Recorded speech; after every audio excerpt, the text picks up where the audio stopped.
Hello YouTube, it's your girl Kimberly. Thank you so much for coming back to my channel.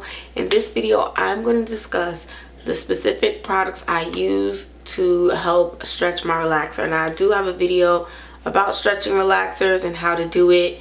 And I did include some products, but I didn't really go step by step with all the things that I use.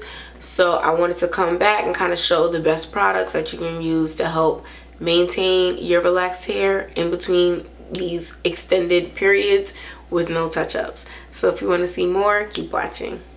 Alright, thank you so much for coming to the channel. Please, if you are not a part of the fam already, hit the subscribe button. I have so many great skincare, hair, makeup, beauty videos. They're going to be so helpful to you, and you need to just make sure that you get to see them, right? So hit the subscribe button and the notification bell. So as you guys know, we've all been stretching our relaxers.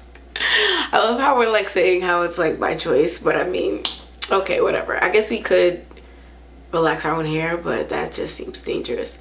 I'm getting better with the wearing the real hair thing. As you guys can see from my channel, I mostly wear U-part wigs, so or I get like braids or twists. So me styling and finessing the real hair is something that I don't usually do. But what I do usually do is I stretch my relaxer. So instructions on relaxer say 6 to 8 weeks to get a touch up. I usually go 10 to 12 weeks. I am currently 14 weeks post relaxer. If anybody would have told me that there'd be a time in my life where I go 14 weeks without a touch up, I wouldn't believe them. But we're living it now. So what products do I use to maintain my relaxer in between touch ups while trying to stretch? So this is what I do. So let's say my hair has already, I guess I'm kind of starting at the end. In between washes, like probably every 4 or 5 days, when I feel my scalp and my hair is getting dry, what I use to keep it moist again would be this. So this is coconut oil from Costco. So it is the organic virgin cold pressed unrefined coconut oil. You can eat it, you can use it for food. It's great on your skin, especially if you have dry skin, but it is also great for hair. So a little goes a long way, even though you wouldn't be able to tell by the size of this container. But you don't need that much, or else it's going to really start like dripping on your face and stuff, and then you get breakouts, and that's like a whole thing. But this really helps with keeping your hair soft and moisturized, and especially at those itchy parts where it's closer to the scalp. So I use coconut oil for that. So coconut oil, one thing, you don't have to get this. You heard that fall, right? You don't have to get that huge one, but it's just more cost effective when you see how much it costs to continuously buying the small bottles of coconut oil. I just get that and I refill my container, and it's so much more cost effective, and it uses less plastic. So, you know, just something to think about. So that is what I use to oil in between. To cleanse my hair, I usually use the Camille Rose hair cleanse rinse, but I've found that now that my hair is getting longer and more natural and more of like more hair at the root, it seems like I'm having more issues with dryness and dandruff. So with that being said, I mean, it is common that if you have chemical processed hair, that you have more issues with dandruff. So that's like a thing. But I now use, to cleanse my hair, Design Essentials Peppermint and Aloe Anti-Itch Shampoo. Now, I'm looking at this at the back because I'm pretty sure that somebody's about to try to drag me because it has sulfates. I'm pretty sure that this is not a brand that's known for having natural, healthy, amazing ingredients. However, the dry scalp dandruff situation was getting unbearable, and because I usually wear acrylic nails and now I took them off, I have these little short nails and I can't scratch the way my scalp when I used to scratch, and this really helps. I wouldn't say you can't do 3 cleanses with this because it will strip everything that ever lived on your hair and in your hair. So but what you can do is do at least 1 rinse. I'm able to get away with 2 and it doesn't dry my hair out, but this is really good for the scalp If you are lucky enough to, I guess, like have somebody else to help you wash your hair during this time, I would definitely say, or anytime, maybe if they can like part your hair and then only put this like on the scalp, that might be really great, because that's really where you need it. But I find that it cleanses my hair just great. My hair is soft, that has a lot of body and movement, and I think it looks pretty and shiny still. So that is the shampoo I'm using right now. So of course, after you shampoo, you're going to deep condition. And to deep condition, I use Camille Rose Deep Condition Mask, Algae Renew. This one is really, really good. It has cocoa and mango butter smells. It smells amazing. And unfortunately, it's almost done, so I really can't even show you guys what the product looks like. But it's like a creamy with like little particles in it. It's good. It looks good. I mean, I don't know what conditioner is supposed to look like, y'all. It looks good. But yeah, no, this is stuff that really, after I cleanse my hair and it's a little, not stripped, but you could tell that it needs something after using that anti-dandruff shampoo, this is what brings the life back into my hair. So I love this. After I deep condition, rinse with cold water. I know that, especially for those of us that wash our hair in the shower, the last thing we want is to turn the nice warm water down to cold, but you have to do it. It will change your hair's life. The cold water like seals the hair cuticles, so that way they're less, I don't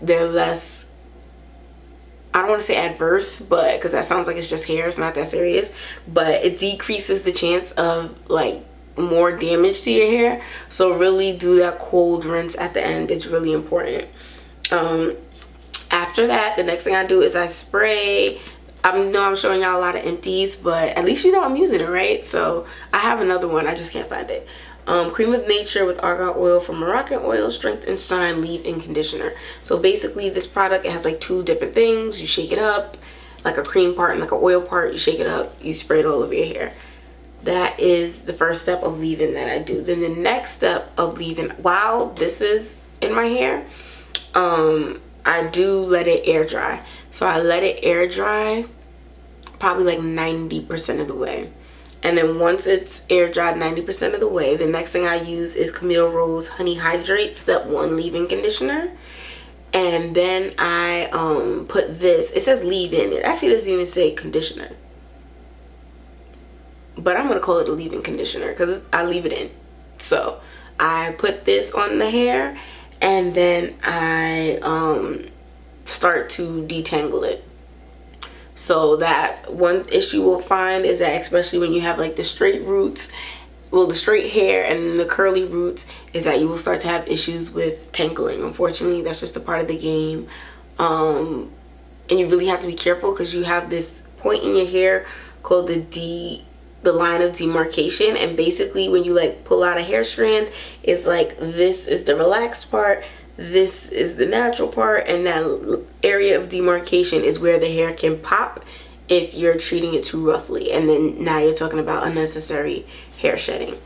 So once I have that leave-in, I start to detangle. So after that, I put oil on my hair, and the oil that I put is this one. I feel like if you've been on my channel, you would have heard me talk about it already. It is the Morrocanoil treatment, the regular one, not light. And then I put this on my hair. So then after I put the leave-in cream and I put this, I then braid my hair, so that way it's easier to detangle and to separate what part I did and what I didn't do. That is just personal preference. If your hair is not, my hair, whenever I try to part it in sections, like it wants to move back, or it is in the new section that I thought I did already but I didn't do half of it, so it's just easy for me to section it and braid it.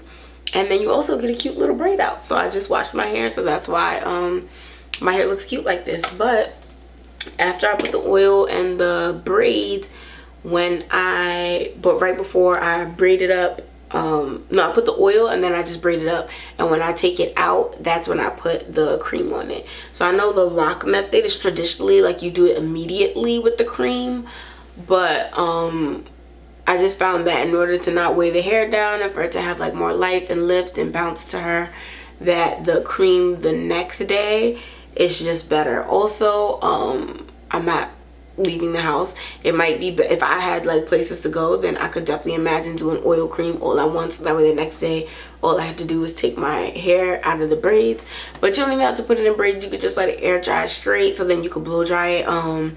As a part of this stretching relaxer journey, I am trying to abstain from heat.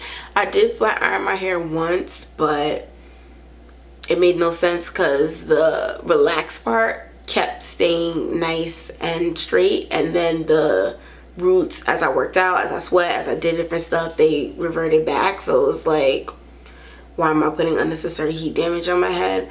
But yeah, so you definitely need to have that cream. Also, when you want to continue to style it for the next couple of days, the cream is really good. This is the Fantasia Pure Tea Instant Oil Moisturizer. I also recommend Organic Root Stimulator Olive Oil Cream and Cantu's Daily Oil Moisturizer. So those products really help with styling and keeping it moist after the fact. And then, like I said, after the days into the weeks after that, because I'm washing my hair every 2 weeks, then I will go in and put coconut oil like towards the scalp and a little bit through the hair. And at that point, now we're talking like ponytails, buns, protective styling. I've been doing a lot of the big like kind of box braids, because the buns and stuff, they do mess with your hairline, so you don't want to keep pulling your hair back. But so that is how I stretch my relaxers, and those are the products that I use. You don't have to use these exact products, but I feel like if you need a place to start, these products are great. So what you really need, your solid hair cleanser, whether it be shampoo, cleansing cream, cleansing milk, cleansing conditioner, just something to keep it clean, a deep conditioner to make sure your hair is strong and soft, leave-in conditioner to lock in that conditionness. Yes, I said conditionness. A oil to help protect the hair, and then a cream to make sure the moisture's in there, and then use cream and oil to kind of continually maintain your styles. So if you have any questions about stretching your relaxer, whether it be about shedding or tools that you use to detangle, best times to wash your hair, what kind of water, all kinds of stuff like that, leave it in the comment section. I'm not a hairstylist, but I can definitely tell you from my experience. I mean, I've been stretching my relaxers probably for like 5 or 6 years now, so I can definitely tell you some strategies for starting off and never having done it before, okay? So thank you so much for coming to my channel, watching this video. I will see you in the next video.